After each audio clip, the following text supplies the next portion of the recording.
Hey everyone!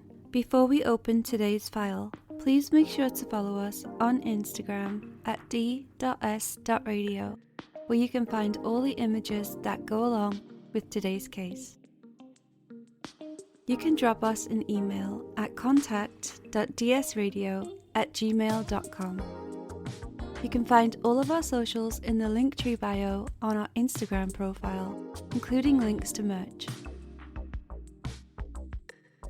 If you're feeling especially generous, you can join our Patreon at patreon.com/dystopian simulation radio, where you can get access to our exclusive Instagram page and make suggestions for upcoming episode topics that you would like us to cover. Speaking of Patreon, thanks to our Patreons, Riff Cult, Cropley Crab, Cash Broadus, Raspberry Jr., Jason R. Nelson, Creepy Paper, Jamie Sook, Michael Laughlin, Lindsay Keller, Mike Wright, Greer Weaver, Kelsey Carruthers, Linz Gibbon, Drake Holvig, Only Child, Michael M, Wesley Akers, Riaz K, Emily Medeiros, Pip, Heather Wynn, Graves, Devon Sweatshirt, The Ordained Sinister Minister, and Philip Hoffman. Okay, Linz, you can do this. Just call him and tell him that we're going to re-record it. It's been long enough. He probably doesn't even care that much anymore. Just get it over with. All right, here it goes.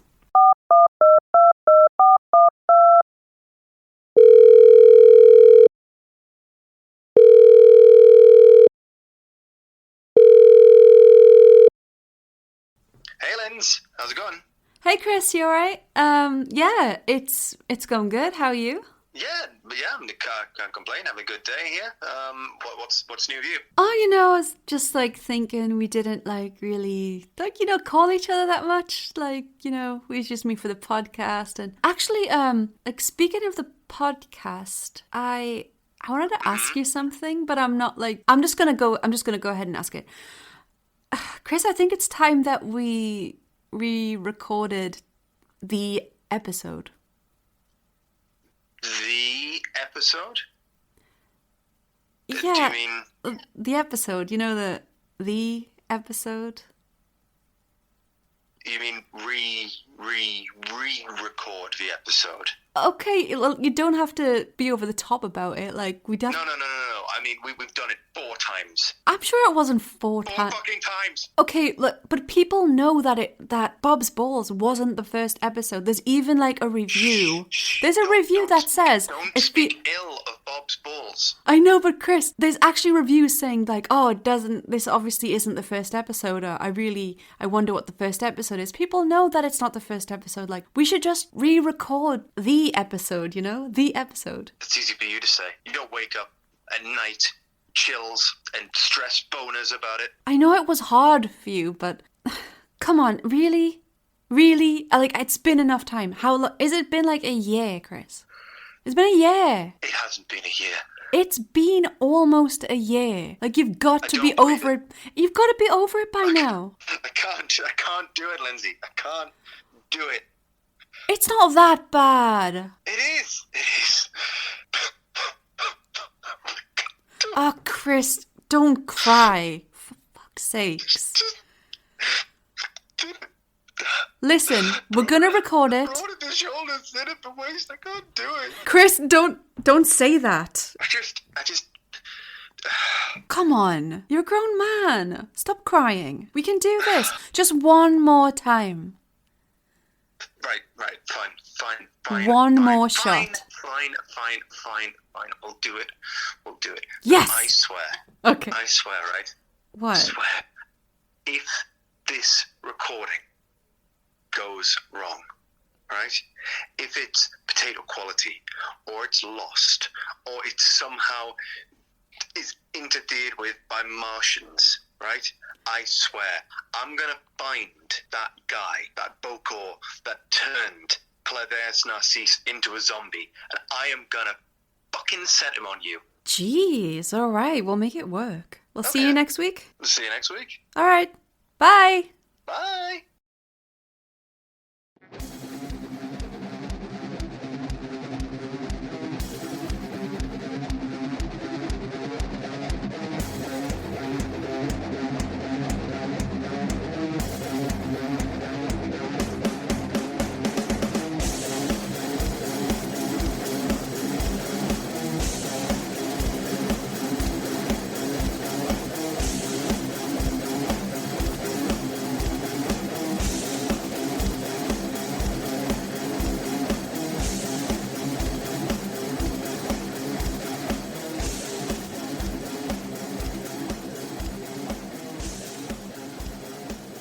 Hi everyone, and welcome to Dystopian Simulation Radio. I'm your host, Linz. Oh, sorry. I'm the other host, Chris. Chris, the day has finally come. I know, that's why I'm screaming. Okay, for everyone listening, you might be a little bit confused, but some of you did notice that our very first episode, which was Bob's Balls, or The Decmont UFO encounter. a couple of you noticed that it didn't seem like that was our very first official episode. I think we, even in that episode, referenced a previous episode. I can see Chris rocking back and forth in a state of anxiety right now. And Yeah, I'm thinking back. When we first started recording, it was right in the middle of the pandemic. So we were good boys and girls, and we didn't break the rules, and we didn't get together and record podcasts. So we tried at first over the internet. And we were doing it via Skype and Zoom or something. And there was always some problem. And also we were recording with crappy mics we got from like Amazon Prime Day on sale. And it was like a proof of concept more than anything else. And we recorded the first one, and then what happened? Basically, this episode, or the script, or the essence of this case is cursed. It does not want to be recorded. It does not want to be recorded in a way that is listenable to other people. It just didn't want to be. I still have to say it is one of my favourite cases. And I came to despise thinking about this case. After the 4 attempts? Was it even more? I lost count. We tried it via, I think the first time we did it, there was too big a delay, and it was really difficult to. It wasn't a matter of cutting out the gaps, as we sometimes have to do. There was too much of a delay, so somebody would say something, it'd be a big delay, it'd be, huh, what? And it just was terrible. Didn't sound good. And when we did manage to record it with our terrible $20 Amazon Prime on the day mics, it sounded awful, like really awful. I remember trying to edit it and just thinking it was a lost cause, asking people for help, and just realizing that it was unsalvageable. Yeah. So here we are today, Chris. Yeah. It has been many, many moons since we have attempted this. And today we're going to attempt it again. We're approaching our year anniversary, actually. We are. We're getting there. September, our year anniversary. We're recording this in July. So we're not that far away. And I think we recorded it as a test, then we recorded it online, it didn't work, then we re-recorded it, but the quality was so crappy that we abandoned it, and then we got, something else happened, but then we upgraded to the mics and the setup that we have now. And I think the first thing we said was, do we do the Somerton man? Yeah. And we couldn't face it. No, we couldn't. You know, we don't actually even talk about it, and we don't mention the case by name. No. We just say, the case. The case. But now today, everybody, here we are with you. Because you've requested it. Yep. We are here to re-record the original missing file. So, Chris. I think, actually, just before we get into it, a couple of things. Yeah. So, firstly, I think right here, we should insert just a small excerpt of that original recording so you can hear the difference. Yeah. So, let's roll that clip. So I understand, though, we're going to talk about something spooky. Potentially spooky. This is, I don't know if you've heard of it, but this is the very first mystery that I ever got into. Like the thing that got me into unsolved mysteries and true crime. I don't know if you've heard of it. It's called the Somerton Man. I can't say that I have, but tell me more. And that's why we are re-recording this. If you want to see the images that go along with this case of the Somerton Man, make sure that you go to our Instagram at d.s.radio. There's a lot of images and they're very interesting, and you definitely want to check them out. They're very interesting. They are. And you can also see some very interesting things. Why are you laughing? They're interesting. You're like, you go to our Instagram, it's very interesting. It's super interesting. Go look at it. I mean, you can Google it by yourself, but, it's just more convenient if you just go hop over to the Instagram and follow along with us there. Yeah, I mean, if you want to see them in a really high-res quality, because obviously we took these photographs, we didn't just steal them from Google, then you can join our Patreon. at patreon.com/dystopian simulation radio. Come and join the party over there. We would love to have you. So, Chris. Yes. I have a story for you. You may not have heard of it before. Oh, really? What is it? This is the case of the Somerton Man. Can't say I've heard of it. You know the story, Chris, but it's been a long time, so it might be a bit has. of a refresher for you too. Been about a year, and as my memory goes like 2 hours, so I'm looking forward to hearing a retelling of it. In all honesty, To be honest with you, it's an amazing case. It is still my favourite case.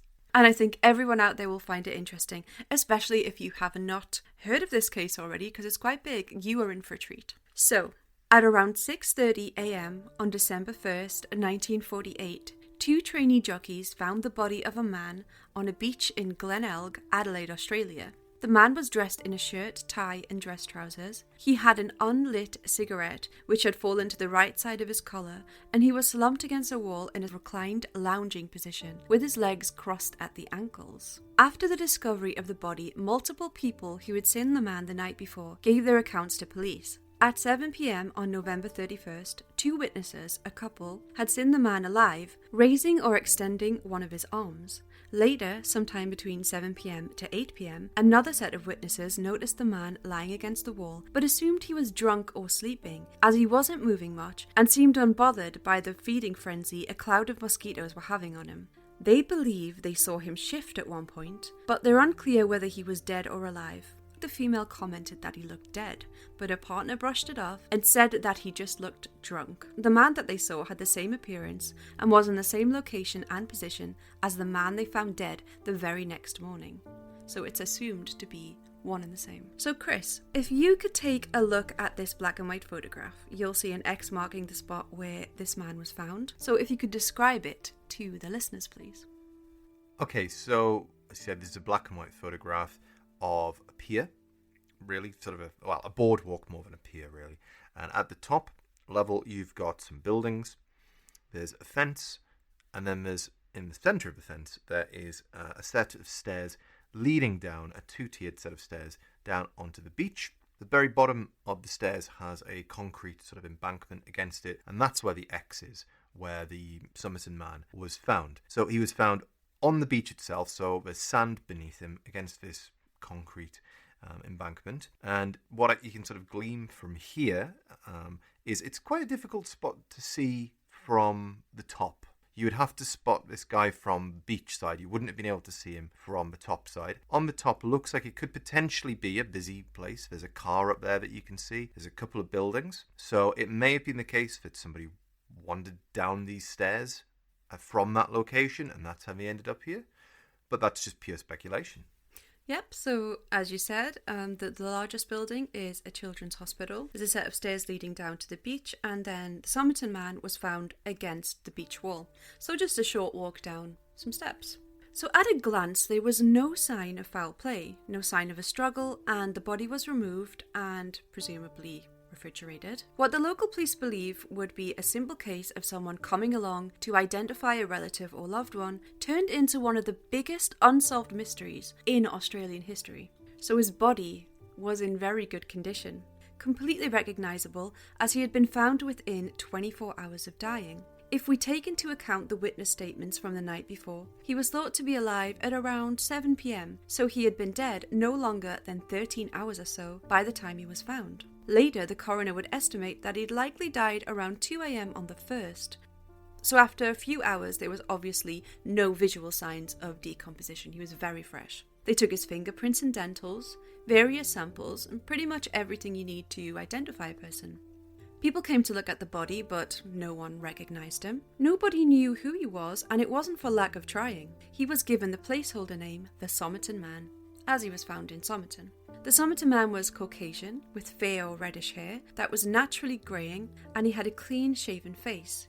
He was estimated to be around 40 to 45 years old, but I've heard some people say it's as high as 50. He was around 5'11" or 180 centimetres, and he weighed around 176 pounds. There's a very clear photo of him post-mortem online. It's not difficult to look at or anything. He looks very alive in it, so don't be concerned if you want to see it on the Instagram. It's not ghoulish in any way. So Chris, if you could take a look at this picture of the Somerton man and describe him to the people.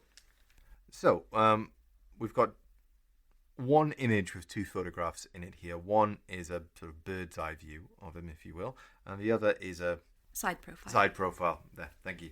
And he, as you say, he looks alive, more or less. He seems to be. What he looks like is like he's almost just woken up from a nap, and he's still a little bit sleepy. He is wearing a white shirt with a tie, and all the buttons are done up, which would have been extremely hot on an Australian beach, I would have thought. The tie itself is a sort of regular sort of striped tie. There seems to be two colours which are broken up by white lines. I don't know if that means anything. His hair is relatively unkempt, but it looks like it's just that way because he's probably been moved around and so on, versus, messy. It's a relatively short length. It's a bit shorter on the sides. He's got a bit more length at the top, and he looks just kind of what you might expect him to look. I would say he's around 40, 45. There's nothing really... Clean shaven. Yeah, well, he's clean shaven. That's a point. And there's nothing too much to speak of. He seems to be a rather indescript fellow, to be honest. I mean, he's a little bit mousy. Mousy? Mousy. His face looks a little bit like a mouse. Or a rat. Ratty. I think he looks nice. Oh, I think he looks nice as well. Rats are nice. They are. But apart from that, I can't see anything too much that's newsworthy. He was in very good shape, thin at the waist and broad at the shoulders. That is the only thing that we've referenced from this episode in nearly a year. That quote. So for everyone listening, we recorded this so many times that thin at the waist, broad at the shoulders became a kind of mantra for us. It's our warm-up. It is, it's our warm-up. So he was in very good shape, thin at the waist and broad at the shoulders. He had very defined calf muscles that have been likened to those of a long-distance runner or a ballet dancer. Also, the shape of his toes and feet suggested that he may have worn footwear with pointed toes and possibly a heel, which fits in with the ballet or the dancer angle. Judging by the condition of his hands, it is believed that he didn't work a job that involved any kind of manual labour, at least not in the last few months. As for identifying marks, he had several scars. 3 on his left wrist, small, 1 at the top of his left forearm, around an inch in diameter, and 1 further down on his elbow, which was curved. His ears and teeth were quite unique. The top cimber of his ear was larger than the bottom, which is apparently so uncommon that only 1% of the population has it. I'll let you try and explain what we're looking at in this picture here, Chris. Yes, I do remember this now. So this is a comparison between the Somerton man's ear and a normal ear, so to speak. The normal ear, you'll probably want to go to the Instagram to actually see what I'm going to be talking about here. But there's 2 parts to the ear, the ear canals and the parts that pick up sound, the cimbia and the cavium. And the cilia and the cavium on a regular person are quite clearly defined, whereas on the Somerton man, they seem to be bled together a lot more. There's no discernible line between them. So if you're listening to this right now, take one earphone out just for a second, put your finger into your ear, move it up a little bit, and you feel that little ridge? That is the cimbia. And that appears to be almost missing or very, very reduced down in the Somerton man's ear. Yeah, so where you would have 2 separate sort of grooves in your ear, his is just one large, unconnected one. Yeah. So, yeah, apparently that's very rare and only 1% of the population has that. Oh. So his teeth were quite unique also in the way that his incisors were either side of his front teeth. There is some kind of conversation about that because some people say that when they did a dental examination of the Somerton man, that there was teeth that would be missing when he smiled, visibly missing. So some people are like, do they mean missing as in they weren't there, or that instead of the front teeth having, teeth between the front and the incisor, that they were just together? Yeah, they were on top of each other type of thing. More so you have your front teeth, then you have 2 other teeth, then the incisors. He didn't have the 2 teeth. Oh, right. That are either side the front teeth. Oh, I see, right. So it was straight to... So there's a bit of a debate over this online, but it's all about the wording. But we will talk about the teeth more later, but... That would look quite animal-like or vampiric, wouldn't it? Yeah, it does a bit, yeah. So... his final meal was, do you remember, Chris? You're testing me. I am. I know you've blocked this out. Your brain's blocked it out to be kind to you, but... Right, hold on. Rack your brains. Let me think. He's in Australia. Australia, last meal, chocolate mint flavoured Tim Tams. You're wrong. Shit. His final meal was a pasty. That's it. Fucking pasty. Good last meal. Yeah, well, yeah. In my opinion. So his final meal was a pasty. Do you want to describe a pasty for American listeners? Sorry. A pasty is a savoury dish. It's kind of like, imagine an apple pie, but it's not sweet inside. It's got some kind of savoury filling, which can often be meat, or it could be cheese and onion, or something along those lines. Yeah, very British and I guess Australian too. A salty apple pie. That's such a bad description. That reminds me of the time that Justin from Generation Y was attempting to describe grits to me, which is like a southern food. Aren't grits like hash browns? No, it's like some kind of porridgey thing. Ah. But he was like, it's kind of like kitty litter with milk. The thing that always not confuses me, but I always find it interesting is biscuits and gravy. Yeah, what is a biscuit? In Biscuit American. is... I'm going to get it wrong now. But... A biscuit to us is a cookie. Wow, the way. they're different things. But, yeah. But what people would call a cookie. It's like a kind of... So it's like a tender dough biscuit, apparently. It's like a biscuit as in the shape as opposed to like the item. But it's savoury. It's savoury, and then it has gravy on top, but it's not what we think of as gravy. It's What? like white. Like a sauce. Almost, yeah. Okay, that is very confusing to me. Yeah, it looks... To our eyes, it looks like a scone with some chicken pie drizzled over it. That's biscuits and gravy. Oh.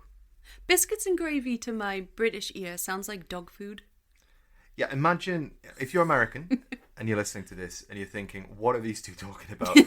To our mind, biscuits and gravy is a bizarre combination. It's not breakfast food. A biscuit is a type of cookie, more or less. And gravy is like a thick meat sauce that you would drizzle over turkey on Thanksgiving, maybe. That's when you would have that kind of gravy over in the States. So to us, it's just a horrible, horrible combination that conjures in our mind. So, his final meal was a pasty. So, safe to assume he stopped off for a bite to eat somewhere before his body was found. Apparently, he ate that last meal a few hours before he died. So, going by the timeline so far, which states that he died around 2 a.m., he must have eaten around 9 or 10. Which sounds a bit weird to me, considering the last sightings were 7 to 8 p.m. But that's neither here nor there. He tucked it in his pocket. Yeah, like he did a Paddington Bear. Yeah. Under the hat. I'm putting this in my pocket for later. I guess that poses the question of, did he have the food on his person, Paddington Bear style? Or did he go get it himself, or did someone offer it to him? Did he find it on the beach? Beach pasty. Yeah. My favourite kind of pasty. So those following the case suspect that he was poisoned. Poisoned pasty. Mm-hmm. However, no substances were found during tests that they did. Interesting. Mm-hmm. So either it's a really, really hard to detect variant of some kind of poison, or this is barking up the wrong tree. Yeah. You don't normally find a well-dressed man slumped dead at the beach with no apparent cause of death. So I think people are trying to go, well... It's a very imprecise method of killing as well, unless this was habitual, which it wasn't, because nobody knows who he is. If... Maybe somebody did. I'd say it's habitual. After work, every day, he stops at this pasty place and buys the same thing. Okay, somebody can recognise this pattern and they can slip a poison pasty in this showcase. But just randomly, I mean, you would have to be fairly sure that this guy was going to be stopping there to get a pasty, unless somebody gave it to him. But would you just accept a random pasty on the street? Hell yeah. Would you? No. No. There is mention of the possibility of sleeping pills and anticonvulsants, but they couldn't find any trace of foreign substances. Strange for a man in otherwise good condition to just die, though. I think the official cause of death on the documentation is apparently heart failure. After the case gained some recognition, medical professionals started weighing in about the poison theory, and it was determined that the dead man could have theoretically been poisoned by a specific type of poison that could have went undetected during tests, namely digitalis, or foxglove. Ah. And another toxin derived from another type of plant which is apparently a poison that was traditionally used to coat the tips of arrowheads for hunting in East Africa, which is pretty fun. Apparently digitalis makes your organs swell up. Well, I do know, because I since we recorded it, I actually got some foxgloves in the garden in tribute to the Somerton man. And they are... You're not supposed to touch them. You're not supposed to. Really? If you handle them, you're supposed to handle them with gloves and wash your hands afterwards, because if it gets inside you... So it is really poisonous? It is really poisonous. Okay. But it's also used, I believe, in heart medicine. So in controlled amounts, it can be beneficial for you. But when it's just unprocessed in its raw form, that's the end of it. Yikes. One thing to note is there was no sign of vomiting, and the Somerton man's final meal was still in his stomach. So, poisoning? Not sure about that. Chris, I'll let you read this paragraph from the autopsy. The heart was of normal size and normal in every way. Small vessels not commonly observed in the brain were easily discernible with congestion. There was congestion of the pharynx, and the gullet was covered with whitening of superficial layers of mucosa, with a patch of ulceration in the middle of it. The stomach was deeply congested. There was congestion in the second half of the duodenum. There was blood mixed with the food in the stomach. Both kidneys were congested. The liver contained a greater excess of blood in its vessels. The spleen was strikingly large, about 3 times normal size. There was destruction of the centre of the liver lobules, revealed under the microscope. Acute gastritis hemorrhage, extensive congestion of the liver and spleen, and the congestion to the brain. His pupils were smaller than usual, even in outline, and about the same size. Certain drugs may be associated with the contraction in the pupils. Even barbiturates may do it, but it is by no means a distinguishing point. If any of our listeners out there are doctors, feel free to drop a comment in this post. Yeah. What could have killed him? So the Somerton man was found dressed in polite brown attire. So he had a pair of brown dress trousers that he had mended the pocket lining of with orange thread, thick brown socks and shoes, a brown pullover vest on top of a white shirt, and a brown and grey overcoat. Dude really liked brown. Yeah, as was the style at the time. He had an unsmoked cigarette behind one ear and a half-smoked one on the right lapel of his jacket, which is assumed to have fallen from his mouth. His shoes were pristine and polished, and they were made to order specifically for him by a shoemaker. They were stamped with the number 206B. He didn't have a hat with him, which was strange for a man of his time dressed the way that he was. He was also wearing a red tie with blue and white stripes, which was later identified to be an American-style tie, as the stripes sloped diagonally to the left, which is apparently an American military thing. And they do compare it to the British tie in the same style, where the stripes slope diagonally to the right. The direction of the stripes is supposedly related to which side soldiers carry their guns on. So US soldiers apparently carry them the opposite way to European soldiers. Oh, interesting. Yeah, you learn a lot with these cold cases. Yeah. The double-breasted overcoat was also determined to be of American origin. It had stitching that could only be done by the type of machine used in the US, causing people to speculate that he could have been American. This, however, could be meaningless, as perhaps he visited the US or got the coat from somewhere who had been there themselves. Oh, but just really liked American things. But the strange thing about his clothes were that all the labels were cut out. So Chris, what's the first thing that comes to your mind when I tell you all the labels were cut out of his clothes? He was hiding something. He didn't want anybody to know where these items were purchased. Interesting though that the shoes had a stamp on them, which is presumably an identifying feature, but we might get into that later. But yeah, I would have thought that if you cut the labels out of things, you don't want people to know where those things were bought. Now, it might be quite common for you to cut a label out of, let's say, a t-shirt or something, because it might irritate your skin. But typically people wouldn't go to the effort of cutting a label out of a jacket or out of or something like that. In fact, it might actually add more value if it has the label in it, depending on the make and so on. Yeah, so he was very nicely dressed. He had custom-made shoes, clean-shaven, looked pretty dapper. American influence on the style. What year was this taking place in again? So this was 1948. Okay. I mean, this would have been, as America's really starting to take over pop culture. So, I mean, he might be an early adopter of this sort of stuff. And if he is Australian, or even if he's from somewhere else, it's not entirely implausible that American culture might have influenced him. But at the same time, he could just be an Australian wearing American clothes. Yeah, I mean, I don't know how easy it would be to get imported clothes at that time.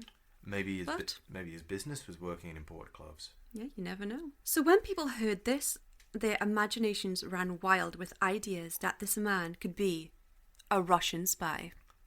A Russian spy? After all, it was the beginning of the Cold War, and there was apparently a couple of places of interest that spies might be inclined to visit in the area. One being a radium mine called Radium Hill Uranium Mine. Very cryptic. And the other, what is now known as RAAF Woomera Range Complex, which is a military and civil aerospace facility. The British used it as a rocket testing place back in the 40s, when England and Australia sort of teamed up to design and test weapons after World War II. And that was actually in 1946. But there could be a more ordinary explanation for the removal of the tags, like maybe he got the clothes secondhand. True. And cut someone else's name tag out of them. Yeah, and so on. Could have stolen them. Police began to look at the items found on this person as further clues to discover his identity. Hold on one second. Russian spy. That's what people say online. So is he wearing American clothes as a sort of... The old switcheroo. The old switcheroo. Like... Yeah, I don't know. Oh, interesting. Yeah. People are like, maybe he's a Russian spy. It's always Russian spies. Yeah, I think that's just the go-to, isn't it? When it's a spy, people are like, Russian spy. Not to dox myself, but I had to visit an embassy quite recently, and I'll leave it at that.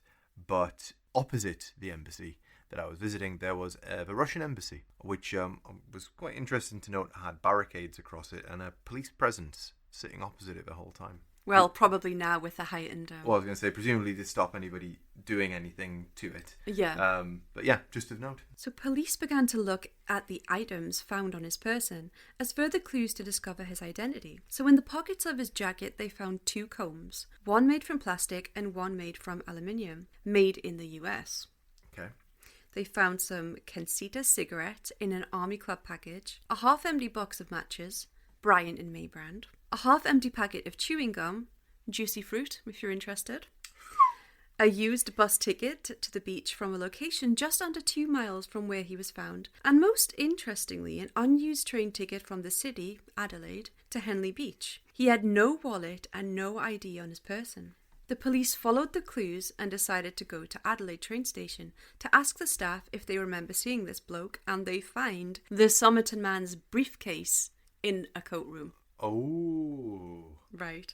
Now, if you take a look at this picture, Chris, you can see what he had in it, all laid out next to his unlocked brown suitcase. According to an article by ABC News Australia, the suitcase was retrieved 6 weeks after they found the body. So, kind of slow work, but still amazing that they tracked something like this down. Wow.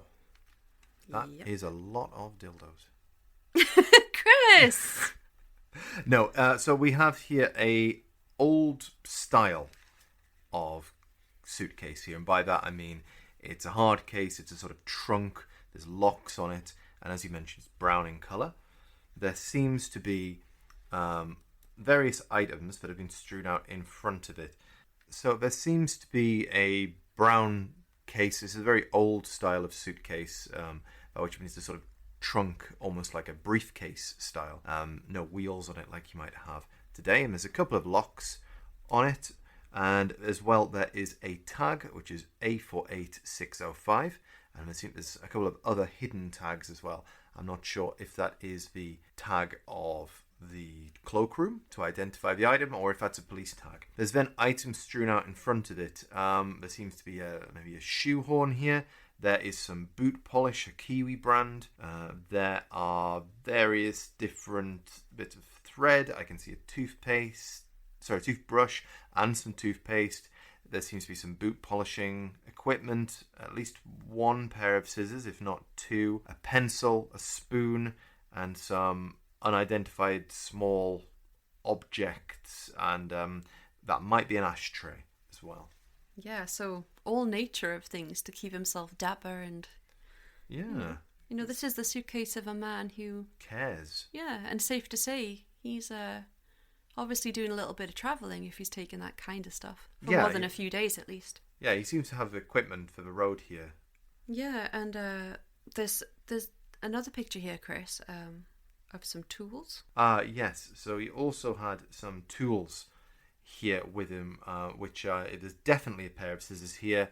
There is a knife, which is the scissors and the knife have some binding around them as a kind of sheath that it looks kind of homemade, like maybe it's made out of tape. There also seems to be a brush here. There is I'm not sure if that's a belt, but it says Keen or Keeny is inscripted on the inside of it, or handwritten on the inside of it. Keani. Is that a Z? Or I'm not sure. And there's also some barber's wax threads, which, although this is black and white, I'm assuming that this is orange, the orange thread that you referenced before. Yes. And then we have some of his clothes, just a pile of clothes. Yeah, I mean, it's not too much to say about those. He's got a couple of different sets of shoes with him. One's a very dressy pair, and the other look like slippers, some socks, possibly some pajamas there, and then maybe a spare pair of clothes as well. The dude certainly had enough for at least a weekend away, if not longer than that. And you know, in-house and outside of the house, you know, different types of wear. So Chris, we do have a list here of pretty much everything that was found. So if you could read this out to the people, Sure. So we can see exactly what the Somerton man was carrying around in that case.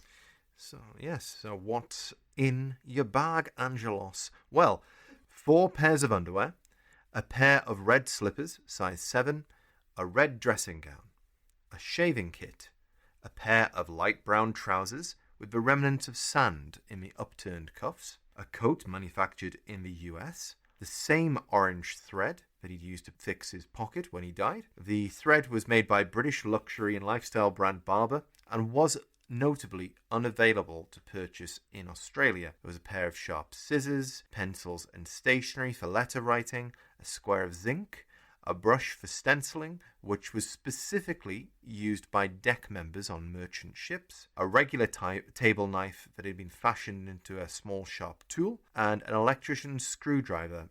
An electrician's screwdriver is basically the same as a regular screwdriver, but it has an insulated handle to prevent the user from being shocked. What do you think of that, Chris? Well, lots of standard items in there. Dressing gown, shoes. The sand in the upturned cuffs of his trousers might show that he's a regular beachgoer. Whether that was the same beach or not, I don't know. The fact that you cannot buy this thread in Australia adds credence to the theory that he may be from out of town or out of country, so to speak. And it wasn't like it is today, where if an item's not sold in your country, you can just hop on the internet and get it. It takes a long time. You might even have to go there yourself. The square of zinc, a brush for stenciling, which is used on merchant ships. This again is adding a lot more weight to the idea that he wasn't from Australia, he was from somewhere else. A regular table knife had been fashioned into a small sharp tool. That's why it's been wrapped in a makeshift sheath. I would hypothesize that that's for getting stones out of shoes or something along those lines. Some practical purpose. If it was going to be a weapon, you probably wouldn't use a small cooking knife. No. And the electrician's screwdriver, again, you can start to kind of put a picture together here that this guy's from either the US or the UK. He worked on merchant navy ships as an electrician, but also did other things. I mean, he was a general maintenance person on the ship, or at least that's a narrative that you can start making. But the thing that I want to ask is this square of zinc. So apparently the zinc was like possibly some kind of protective sheath for the knife and scissors. Oh. Yeah. Or for sharpening them? No clue. It's not a common thing these days, but that's what I read during the research. So nothing too important, or is it? They also found a couple of other interesting items, one of them being a laundry bag with the name Keen. So that's Kilo Echo Alpha November Echo printed on it. The other being a tie, which is what you thought was a belt earlier, Chris.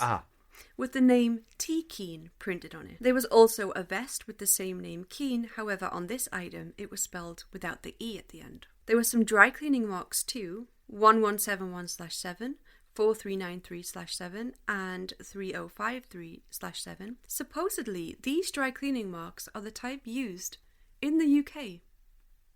Right, so adding more confusion to this international mystery. So he's had he's all over the place. He's got American clothes. Mm-hmm. He's had them dry cleaned in the UK, and he's now down under. Yes, exactly. Like, I mean, if he did work on a ship, could make sense. Makes sense. Yeah. But this guy's getting around. Let's say that. So obviously police searched for a T-Keen and came up empty-handed. They couldn't find a missing T-Keen in Australia, England or the US or any other English-speaking country for that matter. Nothing. I mean, that assumes that he was an English speaker though. If those were indeed his things. I mean, he's got names on the things in his suitcase, but not names on the clothes on his body. How strange. I mean, that would suggest to me that he wore items that night that he didn't want to be identified. Yes, this is something we didn't actually pick up on last time. No. Yeah, very interesting to look at this again and come up with something else. Maybe he purposely cut them out for that specific night. Yeah, I mean, he did have the scissors and the knife, so he could have easily done it and thrown that away. Yeah. Huh. So perhaps he was meeting somebody on that night. Yeah, and he did not want to be identified. No. Maybe he had an inkling about what was going to happen. Mm-hmm. Or was this a suicide or something more? That's the other. If it was a suicide, get dressed up, go to a beautiful place. No, I mean, it's a very common thing that people do. I get that, but I was thinking, if you suicide where you specifically did not want to be identified, would you do it in a place where you'd be easily discovered, and would you also leave a kind of trail where they could get to your bag and then potentially identify you? Surely you would just take that bag and throw it in the sea or something like that. I guess, yeah, yeah. I mean, obviously... So he was probably going back to collect that bag at some point, is what you're saying. Yeah, I'm saying he's got this on him. He's either is a 50-50 chance, which kind of, I don't want to say rules out him taking his own life, but it implies that he was planning to go back there, because why would you even bother to store it? Why would he keep the stuff? Why would he keep the ticket? Why would he do anything like that? I mean, and that ticket in itself is somewhat identifying. So if you didn't want somebody to know your identity, why would you leave any clues at all? Yeah, you're right. You're true. So looking at the tickets he had on him, police worked out that the Somerton man had caught a night train to Melbourne and possibly freshened up at some facilities across the street before heading back to the train station to buy an onward ticket to Henley Beach, set to leave just before 11 a.m. Now, he didn't get on that train. Nobody knows why. Maybe he missed it, who knows, but he did not board it. Instead, he decided to get the bus to Glenelg, which is where Henley Beach is, and he left his suitcase there at the station. There wasn't a ticket to prove that he had checked it in, but it was there. So somebody checked it in, presumably him, who knows. The suitcase was later destroyed in the mid-80s, or so I read. That's suspicious. And that's that. Before they lay him to rest in the West Terrace Cemetery, they created a plaster bust of the Somerton man that people could come and view whenever they wanted in an attempt to identify him. Now, years later, hairs with the roots still attached that were stuck inside the bust were taken to create a DNA profile. But so far, there's no profile that we know of. Get him on Ancestry.com. Yeah. All right, so this is where it gets juicy fruit. Okay. So several days after trying to figure out who this bloke is, they find a scrap piece of paper in his trousers. Apparently it was pretty difficult to find, as far as I can tell. It was in, you know how like jeans and trousers have the regular front pocket, and then they have that little pocket that you can never put anything in? Yeah. Well, it was either found in that pocket or it was some kind of secret pocket. Anyway, the point is, it was difficult to find. They missed it the first time around completely. So this scrap of paper had the words Tamam should printed on it in a stylized font. You will remember this, Chris? I do. I don't remember what Tamam should do, but I'm sure you're going to fill me in. Of course. So they figure out that it's the finishing line from a book called The Rubaiyat of Omar Khayyam, a poetry book originally published in Persian and later translated into English by Edward Fitzgerald in the 1800s. The words Tamam Shud are printed at the end of the book, and apparently they translate to "it is finished" or "end" or something to that effect. So it's at the end of the book. Closing statement. Exactly. So he has this little rolled up piece of paper that says Tamam Shud, or the end, hidden in his clothes. This kind of now goes to support the spy theory or something like that. Maybe somebody killed him and placed that on his person. Maybe somebody gave it to him. Maybe he did commit suicide, and maybe the pill was wrapped in that. Oh, I see where you're And going. he thought it was like something kind of cute to do. Cute. But how interesting. Yeah. The end. It is end. ended. Wow. What has ended? Exactly. What does it signify? I mean, if you take it at face value, he is ended. His life is ended by his own hand or someone else. Or if it was naturally, what a coincidence. Yeah. To be carrying that around. And he didn't have any signs of, like, terminal illness or anything. There must be a reason for it, though, because you've ripped this out of the book. You've got it on your person. So there's one of two options, as I see it. There's a practical purpose behind it, or it has some kind of sentimental or symbolic meaning to it. So they figure out that this particular Tamam Shud text was ripped from a pretty rare version of the book printed in New Zealand in 1941. Yet another country in our list of countries this guy has things from. So there's various tellings of this next part. But after the police appeal for information, some guy comes forward with a copy of the book that had the Tamam Shud part torn out of it. And after some testing, they confirm the Somerton man's scrap of paper definitely came from this book. Wow. The guy who brought it in said he found it in the local area. It's unclear where exactly he found it, but the consensus is that it was found after the body was found and not before, like some reports kind of mistakenly state. Some say that it was also found in a car.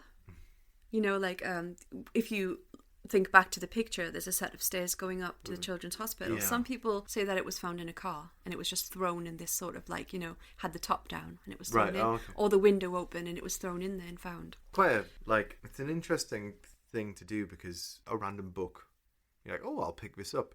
Like, you think that somebody lost it, you might have had it into lost property or like that, or it was thrown in a bin and this guy's gone dumpster diving. It's interesting this guy came into possession of this book. Yeah, I think he just came upon it in a car or, somewhere outside. Because I've done that before. You find a book, pick it up. Yeah. I think I'll read that one time. But, if with the car theory, though, let's say it's this dude's car, I'd be like, what the fuck are people putting books in my car for? What does this mean? And if it's not his car, he's just nicked, presumably, somebody's book from their car, as far as he knows it. Yeah, but either way, this book was thrown somewhere and this part was ripped out of it. Walks down to the beach, dies. Oh. It's such a mystery. It's so interesting. It adds a whole another level of intrigue to it. Oh, God, Chris. As you know, there is more. So because of the nature of the text referencing to an ending or the end of something to that effect, many people believe, including the police at the time, that he may have committed suicide. It does sound pretty morbid, and it's generally true that people who have committed suicide wear their Sunday best and they travel to beauty spots to end their lives. But if this is the case, how exactly did he manage it? Yeah, if nobody can work out how he died, either he's using a very advanced form of poison. Mm-hmm. There's no stab marks, there's no gunshot wound, there's no trauma that's been found. He's an otherwise very healthy man. Yeah, especially for his age. But wait, Chris. There's more. There's more. So in the very back of the book, police notice there's some impressions and they find what they believe to be a coded message. And remind me what this coded message was. Well, Chris, I will let you read it. Now, this is the generally accepted interpretation, and you'll see why. I'll give you this in text form, and I'll also show you the image of the impression. Okay, so I'm going to read this. I'll read it twice. Once as it's read, because it is gobbledygook, and then I'll also spell it out. So grab a pencil if you want to try and work this out for yourself. Regloblabblad. Milaloi, Wutum Benenip X Miliobob Aikrug Itim Sam. So if you didn't get that, and I don't Chris, blame you. I think you have just opened a portal to fucking hell or something. So it is WRGOABABD. The next line is MLIAOI. And for what it's worth, that seems to be underlined, but it's quite crudely underlined. So it could be also crossed out as well. Scratched out, I think. The next is WTBIMPANET.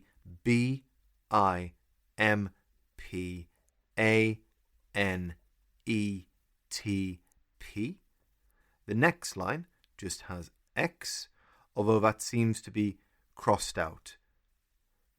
And then the next line is MLIABOAIAQC. Potentially notable is that the X is positioned above the O. So if this is a secret code, that could be saying that the O is a mistake, or it could just be coincidence, because I said this X also appears to be kind of crossed out. And the final line is ITTMTSAMSTGAB. And if you know what that means, you're a better man than I am. Thank you for summoning a demon for us there, Chris. It's all right. I don't really know what to make about that. I mean, it could be coordinates. It could be some kind of code, the Enigma code or something along those lines. The initials could, not the initials, but each one could stand for something. The only word that you can really draw out of this is Sam, which is on the bottom there.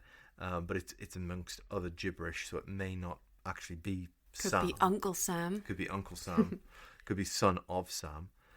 The only other bit I would mention is that the only pattern that I can really extract from this is that the second line and the first half of the fifth line are very similar. MLIA, and then it differs after that. So maybe that's the only hook that I could see as a starting point. Now, people have been trying to crack this thing forever. Experts have tried. The military took a shot.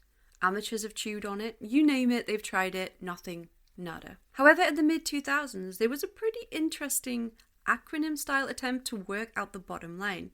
So, the line that starts with ITTMT. A retired officer doing an interview said he thought that it could mean, this might not make sense to us at the moment, but we'll get to it. So he thought it could mean, it's time to move to South Australia, Mosley Street. Now, as I said, Mosley Street will come into play later, but because the lack of success codebreakers had with this code, they believe it could just be the man's own way of taking notes, or his personal style of shorthand writing that would probably only make sense to the author of the note. Pretty interesting though, although what would GABA be in that sentence? Grab a bite? Grab a book? Great Australian beef. So not only was there a code, but there was also a phone number, Chris. Oh. What was the phone number? I don't remember this. Mm-hmm. They found out that the phone number belonged to a local nurse who lived on Mosley Street in Glenelg. So nearby, a couple of streets away.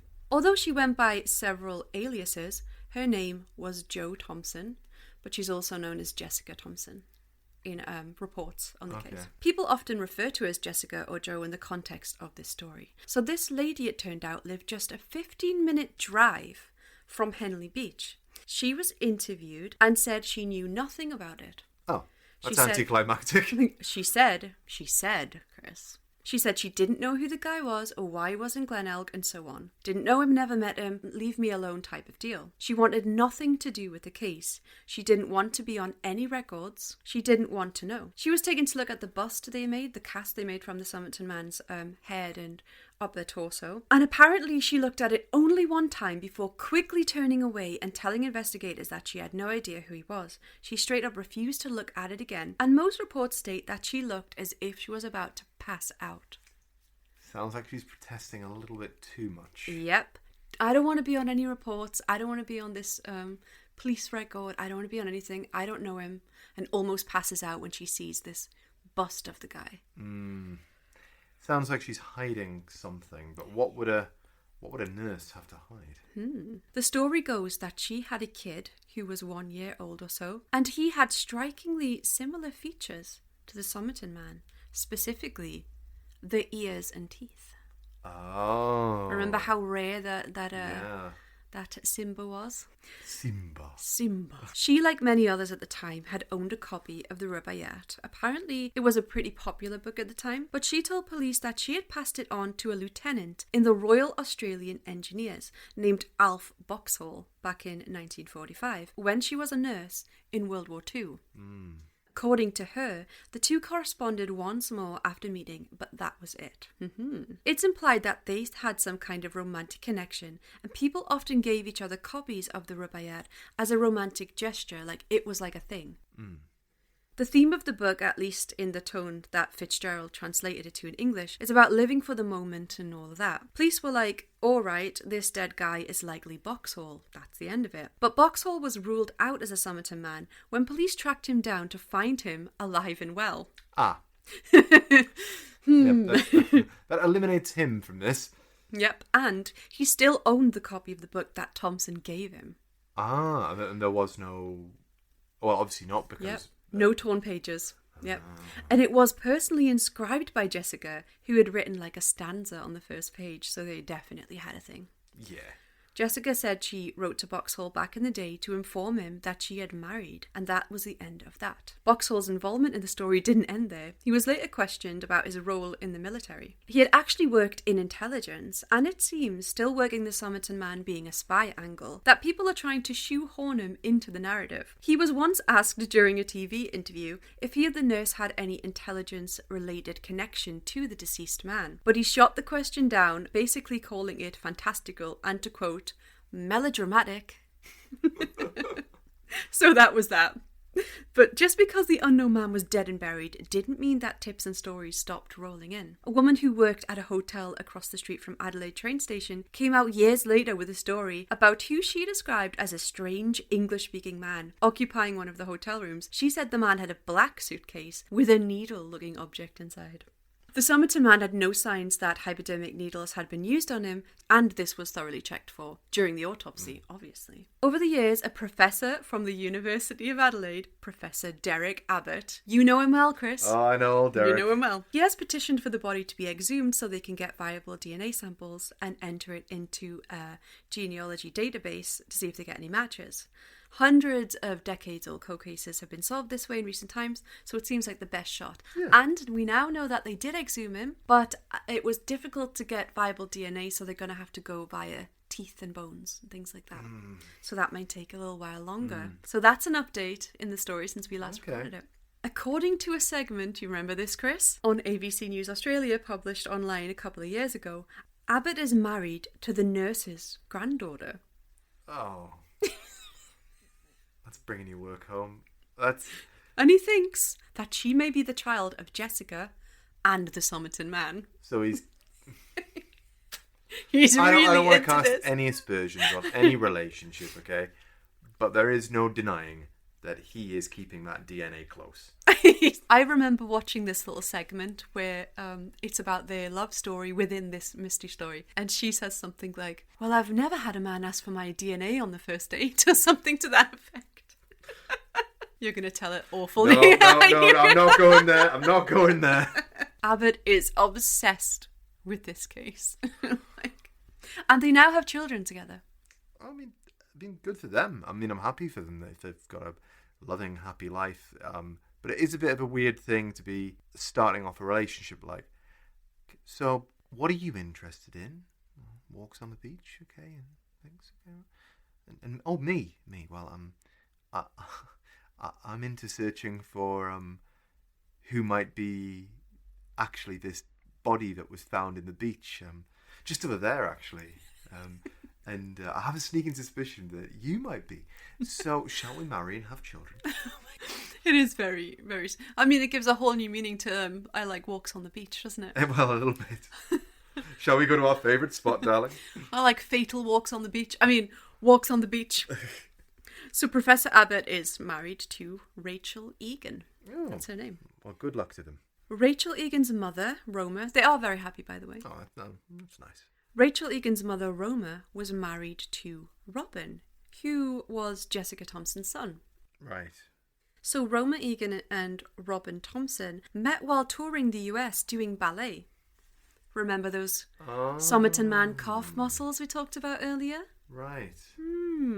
So these two got married in 1968 and they had a kid, Rachel, of course. I think Rachel, if I remember correctly, she was put up for adoption and she might have grew up in New Zealand but felt like she never really belonged there, so she returned to Australia. So weirdly, you always kind of know where you come from, even when you don't know where you come from.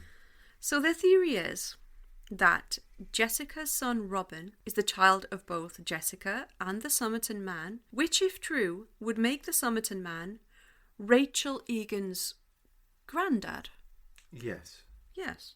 So, as we know, Chris, Abbott tracked down Rachel while attempting to solve this whole Somerton man mystery, and the rest is history. The Somerton man and Robin do share some physical similarities. They both share the rare specific type of ear, or people say they do. Okay. Yeah, it's kind of open to interpretation in my opinion when you look at it. Right. But maybe we'll take a look and we'll put it on the Instagram too, remember, d.s.radio. A lot of pictures to follow along with you. So, as we talked about earlier, the Somerton man had his two front teeth bookended by his incisors. And people say that, according to the dental records, the wording of which is not perfect, they say that the Somerton man also had this similar type of teeth. Okay. So that's quite rare. The ears are similar. Yeah. So he definitely did. Robert was it? Robin. Robin definitely had these teeth. Yes, we Right. can see a picture of him too. Okay. So let's look at it while we talk about it. Okay. So he definitely had these teeth. He Yep. may potentially have had these ears. The Somerton man definitely had these ears, and up for debate is if his teeth were the same. It's a little bit clouded in coulda, woulda, shoulda. Yeah, I mean, we've joked about this before, Chris, that, if Abbott, does manage to get a viable DNA sample or at least something to work with, and he finds out that the Somerton man is in no way related to his wife. Well, darling, it's been a fun ride. Divorce, please. I must go now. My people need me. He has to go find another potential relative. Yeah, when you place these two images next to each other, superficially they do look relatively similar. I'm taking a look at this dude's ears. And yeah, I see what you mean. It is a little bit up for debate. I think I so. wouldn't have noticed it in the same way as the other guy. I've got to be honest, that photograph doesn't convince me that they are related to each other. Yeah. There is a similarity, but you could probably put any old bloke there, to be honest. Any white dude, he'd probably fit the bill. Yeah, of a certain age. But, Chris... But I do see what you mean about his teeth, though. I do see what you mean about the teeth. Yeah, but then we're not completely sure. Although he's been exhumed, and I'm sure that's something they're going to look into again, the teeth of the Somerton man, that's still kind of up for speculation as far as I know. I mean, obviously they have exhumed him, so I assume they've looked at them again. But from the initial report of the teeth, I was looking at this older picture of Joe, Jessica, and Robin when he was a child, and he is a spitting image of his mother. Yeah, there's a definite similarity there. Nose. Yeah. Eyes. Yes. And I'm not quite sure, but if you look at Jessica's teeth, does she have the incisors bookending the two front teeth? I feel like it seems as though she does. It's too low quality an image to really tell. Yeah, but and actually, something when I was about just it. looking at Robert as an adult, it took me a few seconds to clock into that. That's what happened with his teeth. So I'm not sure, but if that's the case, it could be either a giant conspiracy theory or an incestuous family thing. Oh my gosh, I've never thought of that and before. that's why she didn't want to admit it, or she turned away. It was not just her lover, but also her brother. Oh my gosh, no! But yeah, maybe there's some other reason why. Maybe this is a family trait. Although it is interesting that the people who tracked her down noted the teeth in the son, and if she did have these teeth not in... Yeah, that's true. They would have mentioned. But we do have the report of how the Somerton man's teeth were described. So you can see why it's a bit cloudy. There were more of the central teeth remaining. Those remaining were the central teeth of each jaw. Anyone looking at him in the ordinary way, if he were to laugh, would notice the teeth missing. If he was speaking, the missing teeth were not noticeable. Yeah, it is a bit clouded, that. Yeah, it's not a great description. No. And just looking at the death mask there as well, his lips are closed during it, so you can't tell. I would say the best evidence that you could get might be an updated photograph of the skull, if once they exhumed it. Yeah, that's what I was thinking. That would clear a lot up. So just to round off the episode here, Robin was born in the summer of 1947. Officially, Jessica's partner, Prosper Thompson, was listed as Robin's father, although he was not the child's biological father. So the Somerton man was found not long after Robin was born. Prosper and Jessica were quite different people, and apparently they lived in different homes, and it wasn't until 1950, after the divorce of Prosper's first wife, that the two officially married. Robin attended ballet classes when he was a child, and he became really good at it. So good, in fact, that he would go on to become a professional ballet dancer with the Australian Ballet. Remember the Somerton man's meaty calf muscles? Could it be in the genes? So Jessica's daughter, Kate, would many years later reveal that her mother had told her she lied to police. Oh. In a TV segment, she said to me that she knew who he was, but she wasn't going to let that out of the bag, so to speak. There's always that fear that I've thought that maybe she was responsible for his death. She also said she'd heard her mother speak in Russian on the phone. Oh, right, okay. That's... So we'll leave you with this, Chris. What do you think about that? I know we were joking a lot about having to re-record this, but it is an eminently fascinating case. It is amazing as a case. Every time you're like, I think I've hit a dead end, it's like, no, there's another thing. Like, oh, also, reportedly she spoke Russian. And this is all hearsay and stuff, but you have to think these are family members who are saying it about them. And if she's speculating that, there's always the worry that she was involved, and although Australia is kind of closer to Russia than we are, I don't know the distance on that, but it's not, as far as I'm aware, common for Australians to speak Russian, so there'd have to be some reason behind it, like a familial connection or something along those lines. And why would the daughter not know her mother was fluent in Russian or just overheard her? Imagine you suddenly heard your mom speak in Russian. You'd be like, all these years you've spoke Russian? You never told me or taught me or what? People who speak multiple languages are rarely quiet about that fact. They need to keep it going. They need, unless they grew up a native speaker of that. Maybe she was born in Russia. You never know. Maybe she was born in Russia. She assimilated into Australia nearby this uranium depository. She was a nurse in World War II. As a sleeper agent, she became a nurse to cover this. To get close to the meat. She married a local Australian, but couldn't resist that Russian booty and hooked up with another spy who she had to deny ever knowing, but he was infatuated with her, and she told her her Australian husband that this man was out to get her and out to get their family. So she double indemnity'd this guy into killing on her behalf. She took care of it. Yeah, she took care of it, as nurses do. Mm-hmm. She can't do it. She's a nurse. No. Hippocratic oath and all that. No. Although she would know how to do it. Yeah. Oh my gosh, yeah. All the nurses I know how to kill people. Yeah, same. No, but that's it. You can wildly speculate about this. There's so many different threads, if you'll excuse the pun, in this thing. I mean, but I think it's connection, like the connection to Jessica is the phone number in the book that clearly belonged or was near the Somerton man at some point, because he had a piece of the book in his jacket. She lives a couple of streets away. He's travelled specifically there. But it's almost perfect. It's almost perfect, except that her copy still exists. But I mean, I suppose that cuts off this other dude. But everyone had a copy back in the day. Yeah. People also speculate, or they kind of hypothesize, that the code in the back of the book was generated from the text, so sort of a key.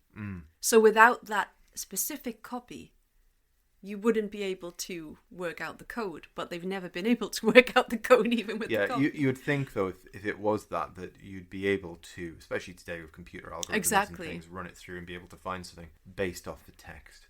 Yeah, it's just extremely interesting. It's so interesting. I mean, unfortunately, unidentified bodies they aren't an uncommon thing, but Yes. rarely do they have this level of intrigue and mystery to it. Exactly. I mean, for one, I can't wait for this DNA. I know. I'm just itching for that. Like, people also say, like, you know, I think a lot of Australians are kind of like, oh, it's a bit garish to dig up someone's body just because you're morbidly curious. Let the man rest. And then there's people who are like, yeah, but he'll have relatives out there and they'll want to know. And it's going to give closure to the family as well. Yeah, I mean, if they've lost him many moons ago, you know, and they want to know what happened, yeah. A bit like, you know, when we talked about the zombie episode we did, and we talked about the Miami zombie, and when that guy was attacked, he was taken into hospital, identified as who he was, and he was reconnected with his family, who believed he died 10 years prior. Exactly. So, you know, there are reasons to do it. There's also a lot of reasons not to do it. But they've gone to the stage now of exhuming the body, of the skeleton, so they may as well go to the efforts of getting the DNA and just trying to solve this case. Yeah. I mean, with things like Ancestry.com and 23andMe, stuff like that, I just watched a documentary about some people who took that and found out that they had hundreds of brothers and sisters.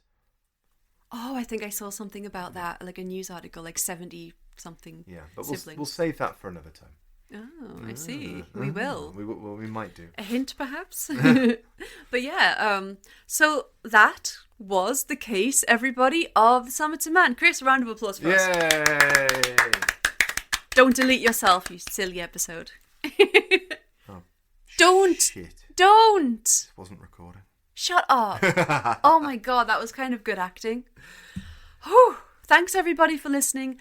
It's been a bit of a long one, but it's a really interesting case, and there's a lot more out there if you're interested in. There's things to watch. Just Google it. You'll find everything. Go to the Instagram for the pictures we specifically talked about. At d.s.radio. d.s.radio. And thank you for joining us. Hope you have a good one, and we'll see you next week, hopefully.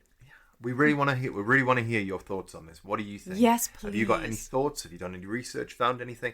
Please let us know. We really want to hear your wild theories. Yeah. Was it reptilians? We shall find out. But until next time, remember you can join us over on our Patreon at patreon.com/dystopian simulation radio. We hope to see you there and enjoy whatever you do next. Yeah. Bye.